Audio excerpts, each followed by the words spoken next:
कि कई इलाकों में विजिबिलिटी हद से ज्यादा कम है। इसका असर सड़क यातायात पर भी पड़ा है। वाहन चालक काफी परेशान हैं।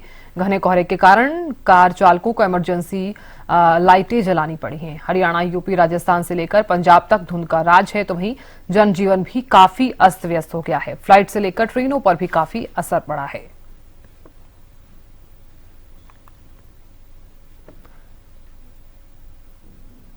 तो तस्वीरें भी आप तक हम साझा कर रहे हैं। ये जो तस्वीरें आप देख पा रहे हैं वो गुरुग्राम से तस्वीरें सामने आई हैं। दिल्ली, हरियाणा, यूपी, पश्चिम बंगाल में भी इसी तरह से कोहरा बरकरार है। लगातार शीतलहर जो है वो बनी हुई है और ठंडी हवाएं और बढ़ती धुंध के बीच लोगों का जो जनजीवन है वो अस्त व्यस्त हो गया है और वाहनों की रफ्तार बिल्कुल धीमी हो गई है। लोग ठंड से बचने के लिए अलाव का सहारा ले रहे हैं।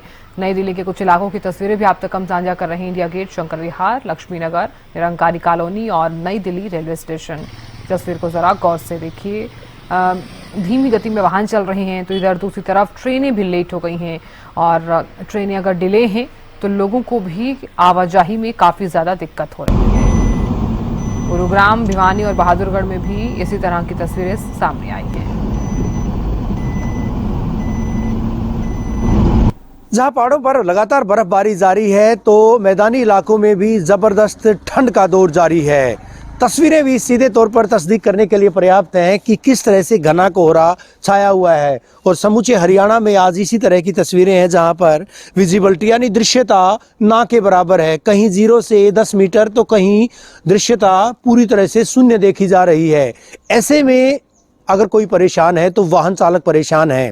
सड़कों से वाहन गायब हैं और इसके अलावा जो वाहन चल भी रहे हैं वो रेंग पर चलने पर मजबूर हैं। प्रदेश में एक बार फिर से पश्चिमी विक्षोभ का असर देखने को मिलेगा।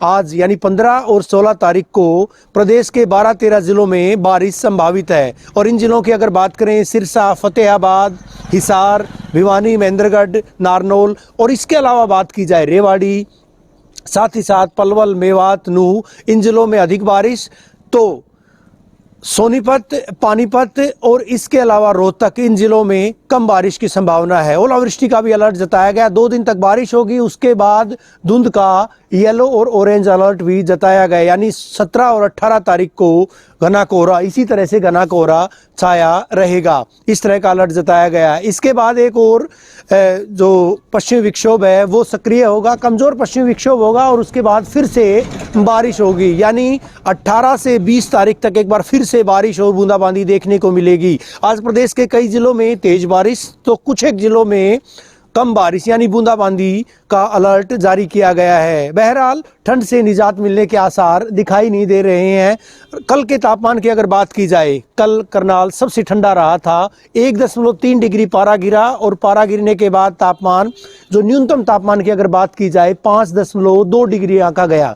इसके अलावा सिरसा के तापमान में भी 2 डिग्री की कमी दर्ज की गई थी, जहां का तापमान 5.4 डिग्री आंका गया। यानी हाड़ कपा देने वाली और खून जमा देने वाली ठंड के बीच लोग बाहर निकलने पर मजबूर हैं। वो लोग नौकरी पेशा लोग, कामगार लोग या जिनको जाना बेहद जरूरी होता है। अस्पतालों में मरीजों की तादाद लगातार बढ़ रही है। प्रदेश के स्कूलों में 1 से 15 तारीख तक शीतकालीन अवकाश घोषित किया गया था और वो भी आज खत्म होने जा रहा है। विभाग क्या निर्णय लेगा ये भी देखने वाली बात होगी। लेकिन इस बीच ये तस्वीरें धुंध के साथ बूंदें भी देखी जा रही हैं और इस वजह से कहीं की मॉइस्चर नमी भी देखी जा रही है। इस वजह से जो दुपहिया वाहन चालक है या फिर जो पैदल चलने वाले लोग हैं उनको बेहद मुश्किलात पेश आ रही हैं।